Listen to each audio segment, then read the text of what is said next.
Eu queria começar a nossa conversa com um tema que eu achei muito importante, seja para esse momento que a gente está vivendo, seja porque esse tema está presente aí no modo como a gente está na vida e nos nossos enfrentamentos da vida, que tem a ver com perdas e luto.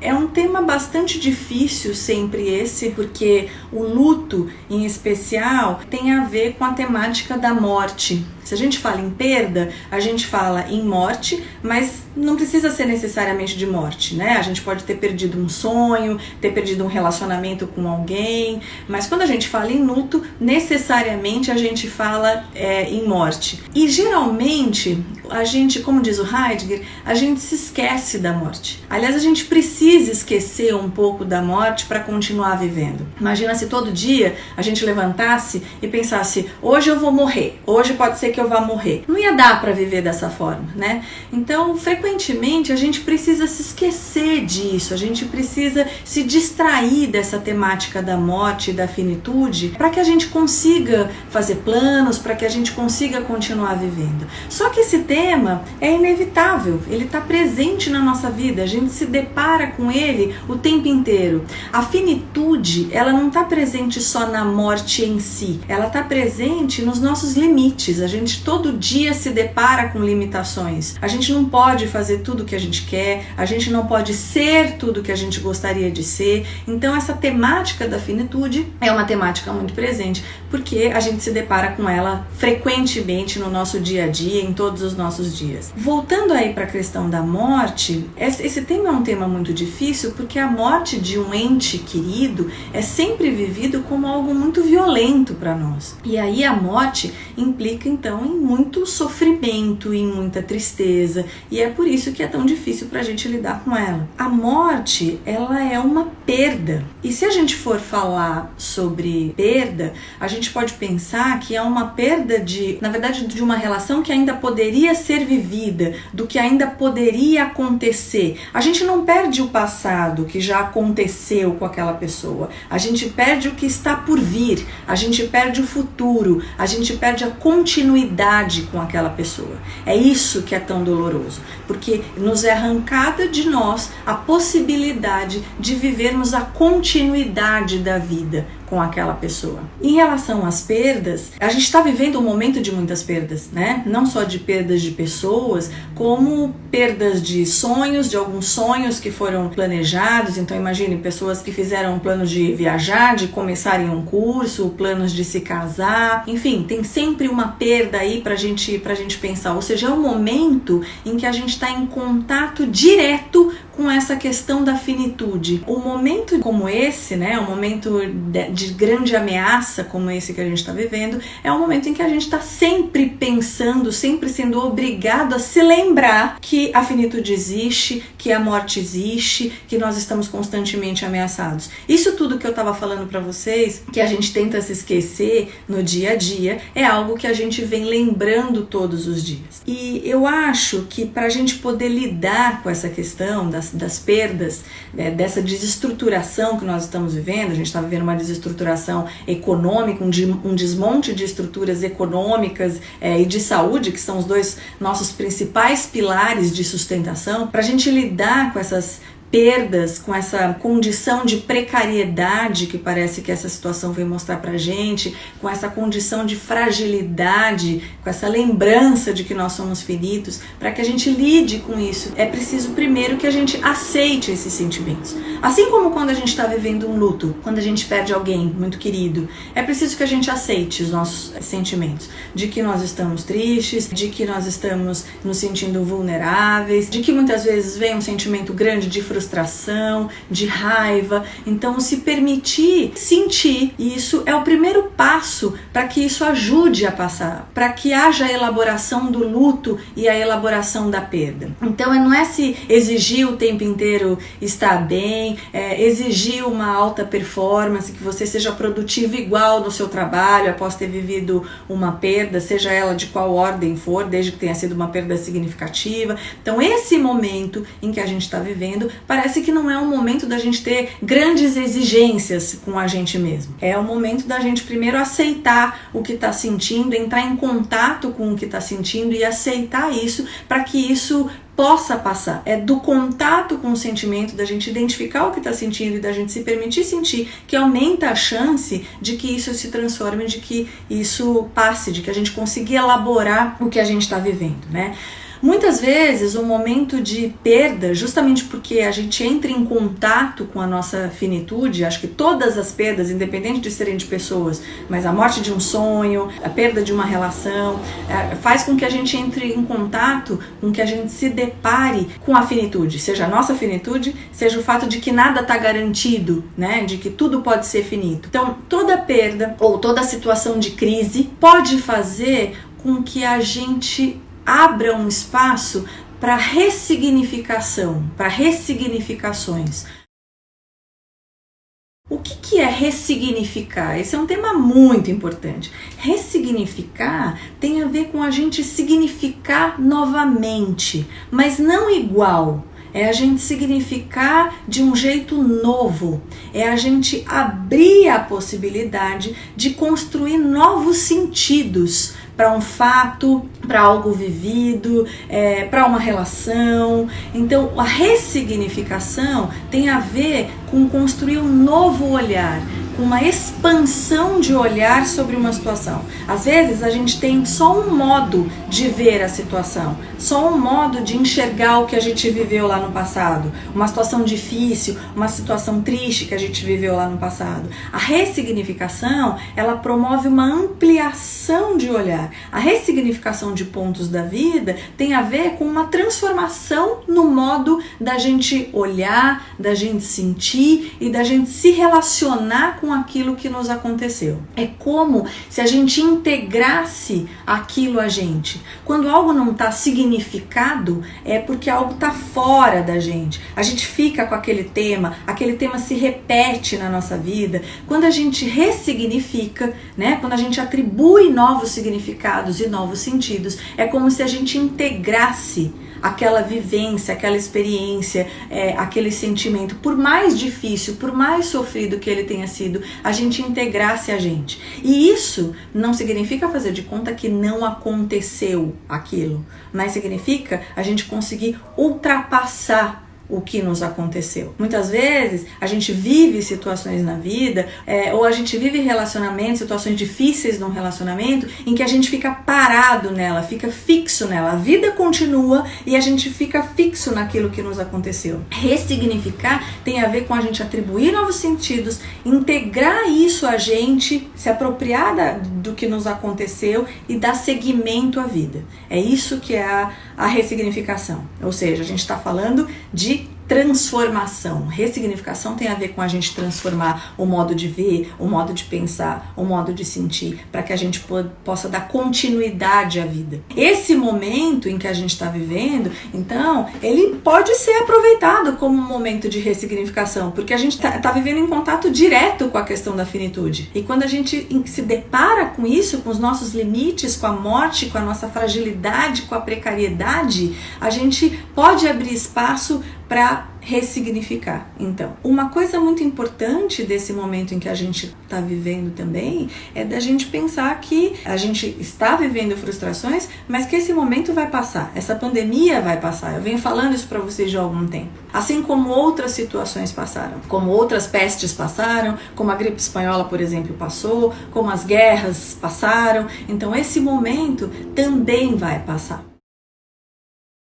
Qual é a importância do planejamento, né? É muito importante a gente poder continuar a fazer planos. A gente está falando que a gente está vivendo um momento de frustração. Ninguém esperava que o ano de 2020 fosse dessa forma. Ninguém esperava ter que lidar com essas perdas que a gente está lidando. Perdas de emprego, perdas de estrutura, do modo de organização da vida, perdas de pessoas. A gente não imaginava ter que lidar com isso. Mas a gente precisa, ao mesmo tempo que eu estava falando para vocês, né? Aceitar os nossos sentimentos, entender os nossos sentimentos, aceitar essa tristeza, essa frustração, a ansiedade, etc. A gente precisa também conseguir fazer novos planos, replanejar, que é fazer plano. Plano tem a ver com a gente se projetar para o futuro. Plano tem a ver com o futuro e com uma projeção nossa no tempo, uma projeção nossa no futuro, né?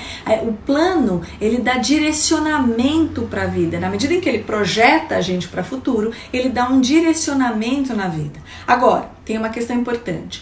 O plano, ele tem um lado não concreto e um lado concreto. Qual que é o lado não concreto? O lado concreto é aquele que tem a ver com as nossas expectativas, com os nossos sonhos, com as ideias que vêm na nossa cabeça do que a gente gostaria de fazer ou do que a gente gostaria de ter. Então, tem a ver com o imaginário que a gente constrói sobre no que a gente gostaria de se direcionar no futuro. E o plano tem a ver com o lado concreto. Ele tem um lado concreto. Qual é o lado concreto? Que é o lado mais difícil para nós. Esse lado concreto são os limites que a vida, que a realidade impõe para o plano. Porque o plano que está lá na nossa cabeça, nos nossos sonhos, ele pode tudo, não é? Nesse plano cabe tudo, a gente pode fazer qualquer coisa, é um plano, quando ele está na nossa cabeça, ele tem muitas asas. Agora, quando a gente vai concretizar o plano, a gente se depara com os limites. Olha aí de novo o limite, olha aí como a finitude, ela não está só na morte, a gente se depara com o fato da gente ser finito em vários sentidos na vida. Então o plano, ele não vai acontecer na maior parte das vezes exatamente como estava na nossa cabeça. Ele não vai acontecer na maior parte das vezes exatamente como a gente planejou. Essa é a dificuldade. É fazer essa relação, é o concatenar o que se passou na cabeça, ou seja, no nosso sonho, e os limites que a realidade impõe pra gente. E pra mim, o bom plano é aquele em que a gente consegue justamente fazer essa relação se dar da melhor forma. É aquele que a gente consegue lidar com a frustração, porque o que se passou na nossa cabeça não é necessariamente o que vai acontecer, e que a gente consegue seguir adiante, executar o que é possível pra gente. Muitas vezes, algumas pessoas, quando percebem o sonho não vai acontecer na concretude exatamente como ela planejou, que desistem. Mas a gente tem que trabalhar com a ideia de que na maior parte das vezes isso não vai acontecer, porque a realidade impõe limites. Então, se a gente desistir sempre que a realidade impuser limites, e se a gente não conseguir se adaptar a isso e transformar isso, a gente não vai conseguir concretizar, não vai conseguir desenvolver, a gente não vai conseguir fazer os planos acontecerem. Estamos sempre nessa briga entre o que a gente planeja e o que é possível, o imaginado, o sonho e o real, o imaginado e o limite, e sempre se deparando com essa questão da limitação. Então parece que o grande desafio para a gente conseguir concretizar planos é conseguir fazer com que o plano saia da cabeça, vá para o real, ele deixe de ser só um sonho, que ele se concretize, entendendo que para ele se concretizar, parece que na maior parte das vezes a gente vai ter que lidar com frustrações, porque a realidade não vai conseguir dar pra gente a possibilidade de fazer, de executar, de concretizar o sonho exatamente do jeito que a gente planejou. Isso não significa que a gente não precise sonhar, que não seja bom sonhar. O sonhar faz parte da vida. Agora, a gente vai sempre ter que lidar com essa relação entre desejo e limite da realidade. Considerando tudo isso que a gente está vivendo, como é que a gente pode ter uma mente saudável? Eu acho algumas coisas. A primeira coisa eu acho que a gente precisa filtrar as notícias que a gente vem recebendo. Muitas vezes a mídia está muito preocupada em transmitir uma quantidade de informações pra gente, que ao mesmo tempo que é importante que a gente saiba o que está acontecendo, são quantidades de informação, são volumes de informações excessivos que podem nos intoxicar e que aumentam a chance da gente entrar em pânico. Então, da gente ficar achando que todo mundo vai morrer, que é o apocalipse, e não é isso que está acontecendo. Claro que a morte de uma pessoa muito querida é terrível e cada morte é vivida de forma absoluta. Não tem estatística para uma morte de uma pessoa querida. A morte de uma pessoa querida é vivida e sentida de forma absoluta, não importa a estatística. Mas a gente precisa considerar a estatística. E o que a estatística diz pra gente? A estatística diz que as pessoas sobrevivem ao vírus, que não vai todo mundo morrer disso. Só que quando a gente vai lá em casa, liga a TV e vê a correlação de mortes por dia, isso é apavorante, não é? Isso faz com que a gente pense que a maior parte das pessoas está morrendo no mundo e que todo mundo vai morrer, que o mundo vai terminar. E não é isso que vai acontecer. Não foi isso que aconteceu em outras pandemias, e em outras pandemias mais graves ainda do que essa, como por exemplo a gripe espanhola. Então acho que a gente precisa tomar muito cuidado com o que a gente ouve, com o que a gente lê. A gente precisa olhar se da onde vem aquela informação, quais são os interesses que estão envolvidos naquela informação. Então a gente precisa sempre ser muito crítico ao que a gente vê, porque senão há alta chance da gente entrar em pânico e não conseguir mais sair de casa, viver com as janelas fechadas porque acha que o vírus pode até entrar pela janela e a gente vai morrer. E não é isso que vai acontecer. A outra coisa, na mesma linha que a gente estava falando lá do lidar com o luto e com as perdas, eu acho que é um momento da gente aceitar os nossos sentimentos. A gente vai ter oscilação de humor,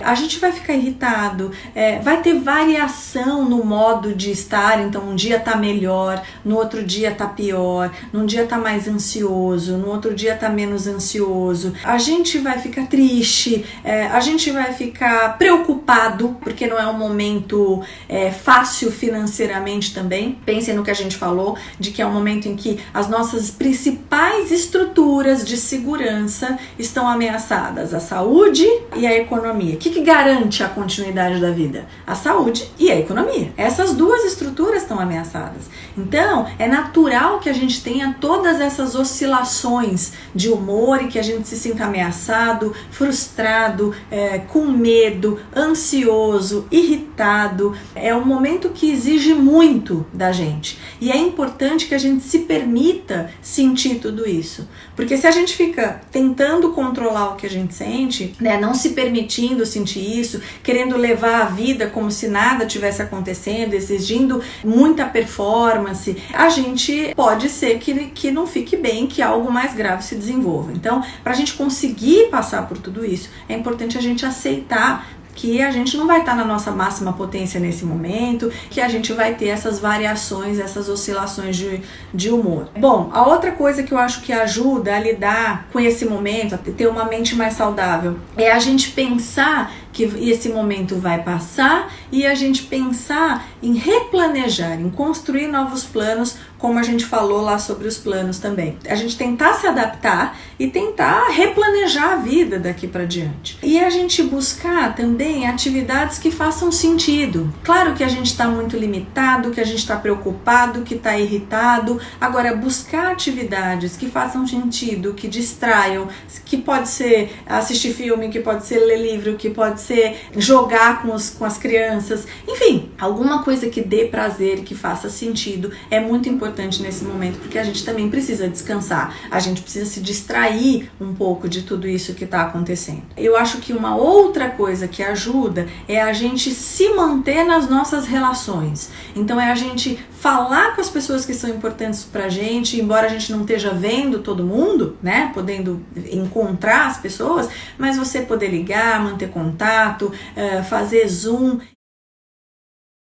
Olha só, a gente precisa manter as nossas relações. Que bom que a gente tem essa tecnologia disponível pra gente, porque é o jeito hoje que temos de manter as nossas relações, da gente poder falar com pessoas, da gente poder contar como é que a gente tá se sentindo, como é que a gente tá se organizando, da gente poder ouvir pessoas. Isso é super importante, a gente poder se utilizar desses recursos. Embora seja também muito desafiador. Muita gente tem resistências a mudanças, a gente tem uma tendência a querer ficar no conhecido. Por quê? Porque o conhecido conhecido é o mais confortável. A aprendizagem, gente, o aprender tem a ver com a gente entrar em contato com o novo. A gente, como diz lá o Piaget, a gente já tem alguns recursos construídos, aliás muitos, né? Recursos construídos, registros aprendidos, mas a aprendizagem requer que a gente adeque o que a gente já viveu, o que já é conhecido, a algo que é novo, a algo não familiar. Então ela chama a gente para o movimento, para um contato com o diferente.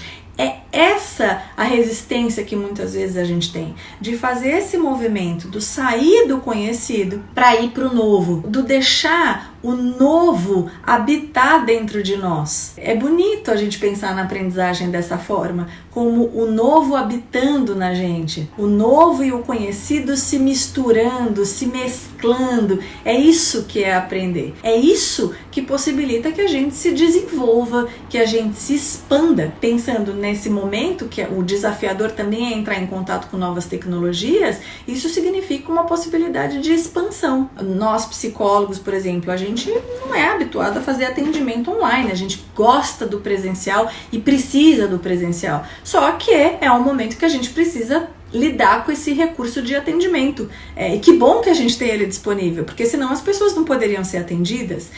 Olha a telemedicina acontecendo também, aproxima as pessoas isso, né? É isso, é a gente poder sair do conhecido, entrar em contato com o novo, deixar que o novo habite em nós, que a gente possa misturar isso para que daí a gente possa se desenvolver e se expandir.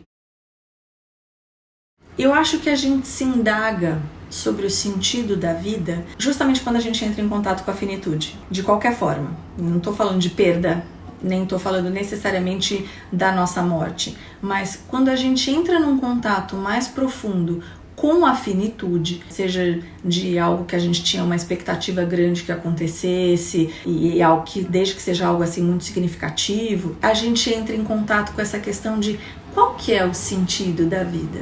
Qual é o sentido que eu dou à minha vida? Sentido tem a ver com direcionamento. Sentido, então, eu estou dizendo que tem a ver com futuro. O sentido é a direção, é o para onde a gente vai, que direção que a gente pode dar para nossa vida. O sentido, então, tem a ver com a gente poder fazer escolhas. E essa possibilidade de fazer escolhas também tem a ver com, como quando a gente faz lá os planos, a gente poder lidar com os limites que nos são impostos pela realidade e pela vida. Escolher significa a gente poder exercer a nossa liberdade, mas, ao mesmo tempo, paradoxalmente, lidar com os nossos limites, com os limites nossos e os limites que nos são impostos pela realidade. O homem, ele é aberto para possibilidades, ele é lançado no futuro. O Heidegger fala que o homem é um vir a ser. O vir a ser significa ser lançado no futuro para possibilidades. É isso, essa condição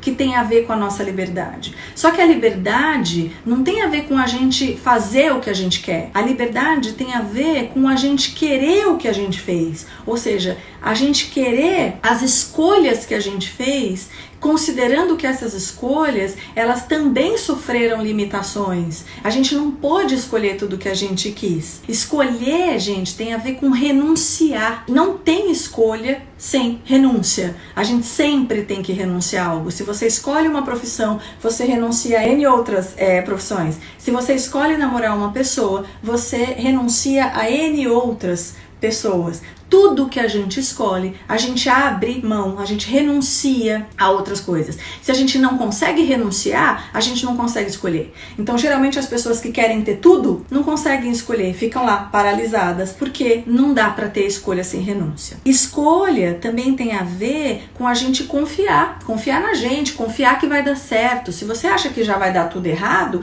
é muito difícil de você conseguir fazer uma escolha. Escolha tem a ver com a gente se responsabilizar pelas consequências, porque aquilo é um ato seu. A escolha é você que faz, não tem ninguém que possa escolher pela gente. Quando a gente escolhe, o querer o que fez lá, significa se responsabilizar pelo que a gente fez, se responsabilizar pelo que a gente escolheu e pelo que a gente renunciou. Olha como é difícil o ato da escolha. O Sartre, ele tem uma frase: a felicidade não é a gente fazer o que quer, porque fazer o que quer é impossível. E a liberdade também não é o que a gente fazer o que quer.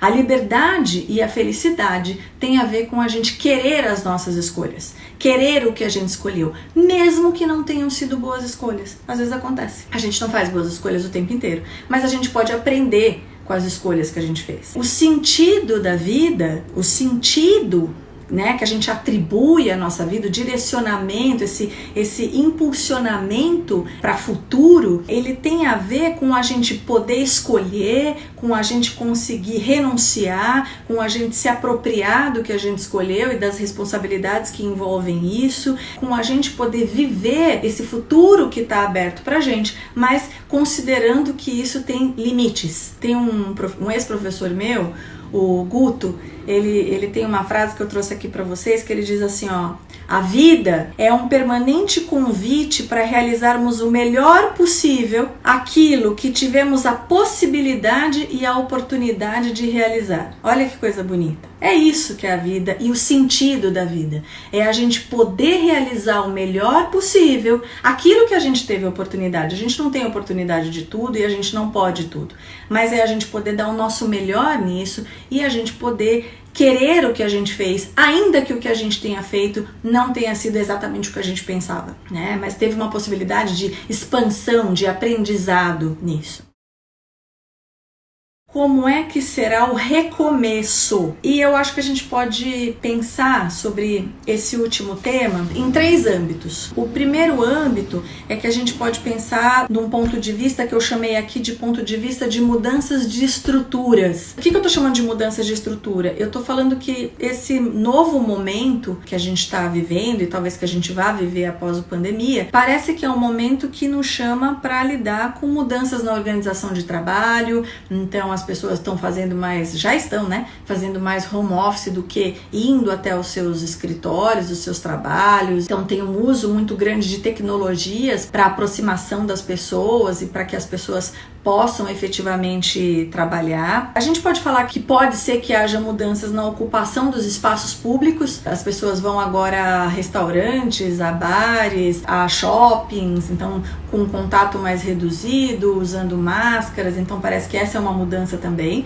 na ocupação dos espaços públicos e no modo como isso vai ser feito. Então a gente talvez mais restrito, com volume mais restrito de pessoas e com aparato, né, de máscaras, etc. A gente pode imaginar, a gente não tem certeza, mas que talvez haja uma mudança no trânsito, justamente porque as pessoas não vão ter que se deslocar tanto, porque a gente vai usar da tecnologia para se comunicar, né, para trabalhar. Então, quem sabe não há uma redução aí do volume de trânsito nas grandes cidades, e já está havendo, parece que aí um chamado para mudança no exercício das profissões. Então, eu estava contando para vocês, eu aqui atendo os psicólogos, a maioria está atendendo online, que é uma coisa que a gente precisa do contato presencial, mas que estamos disponibilizando isso agora nesse momento.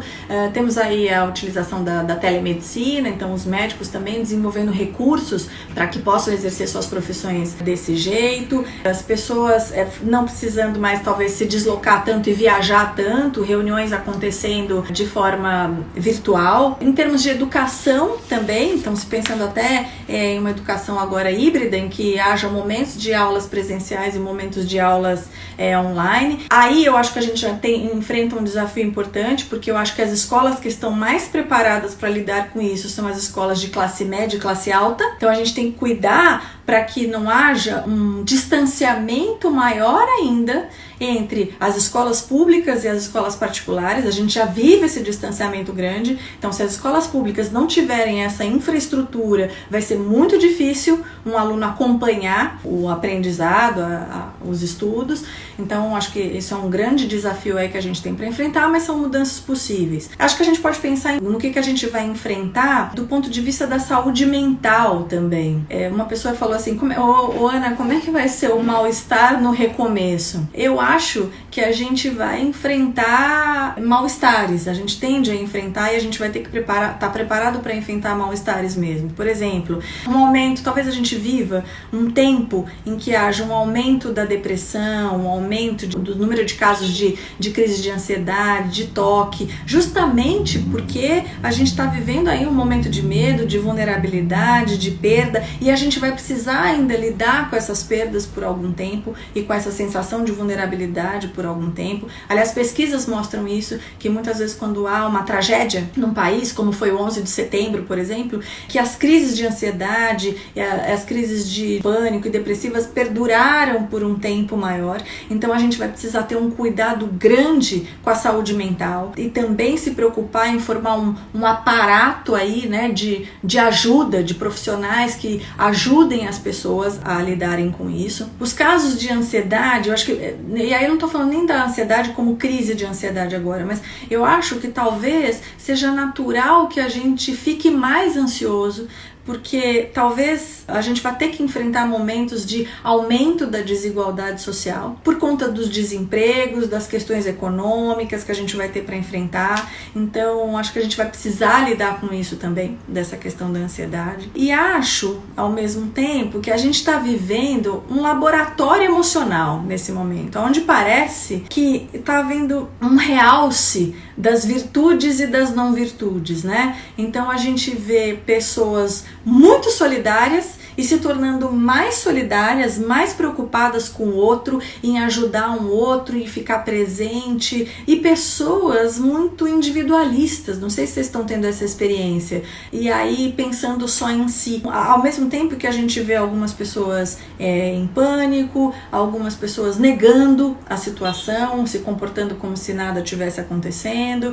e algumas pessoas tentando se equilibrar nessa corda bamba, nesse grande desafio que está sendo viver esse momento. Eu acho que as pessoas que têm mais recursos emocionais que são as pessoas que tendem a lidar melhor com esse momento. O que é lidar melhor com esse momento? É justamente considerar toda a fragilidade, a vulnerabilidade, as dificuldades, e os desafios que estamos enfrentando, mas também o tentar se reorganizar, se replanejar. Acho que esse é o grande ponto e é um grande desafio. A gente está falando que nada está garantido, que não dá para dizer se nós vamos nos tornar pessoas melhores ou não, se o país vai se transformar em um país com pessoas melhores ou não. Isso não sabemos.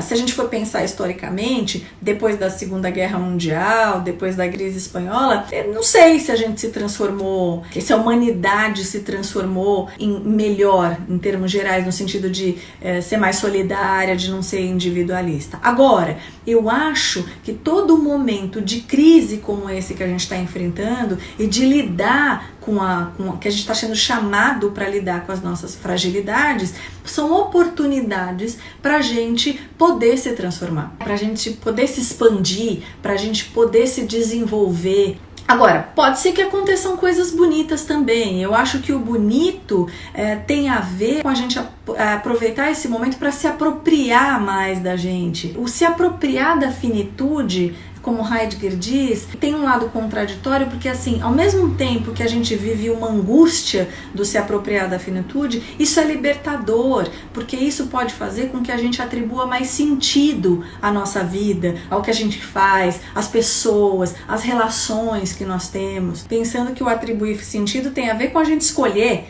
Então a gente poder ver o que a gente continua escolhendo, o que a gente quer transformar na nossa vida, a gente poder ressignificar pontos da vida. Eu acho que esse momento pode ser um momento, que bom que isso acontecesse para a maior parte das pessoas, é isso que a gente não tem garantido se vai acontecer, que a gente pudesse se apropriar mais da gente mesmo, da nossa condição de finitos, né? E aí nesse sentido poder viver mais o presente, se apropriar mais das nossas escolhas, repensar no sentido da nossa vida, poder se projetar mais para o futuro e fazer mais planos. Eu acho que esse é o grande desafio em que nós estamos, né? Eu acho que o pensar no outro, ser mais solidário, também tem a ver com a gente se projetar no futuro, porque tem a ver com a gente poder pensar na continuidade da humanidade, né? Na continuidade aí de tudo que a gente construiu até agora, da gente pensar em como é que a gente quer que seja daqui para frente. Quem sabe essa não possa ser uma oportunidade para muita gente. Foi isso que eu tinha planejado pra gente pensar hoje juntos. Eu espero que vocês tenham gostado. Tem um monte de gente mandando aqui mensagens de carinho, de gratidão, falando que gostaram. Eu queria dizer que sempre para mim é um prazer muito grande estar aqui com vocês, que eu adoro quando vocês me escrevem, quando vocês sugerem temas, adoro quando vocês ficam falando aí coisinhas para mim na live, que eu tô curtindo muito aqui o nosso canal e essa possibilidade de contato e de troca. A gente vai ter outros momentos como esses. Eu gostei muito da ideia de eu abrir para que vocês me falem o que vocês querem que a gente converse. A gente vai continuar fazendo isso. Um beijo bem grande para todo mundo. Tchau!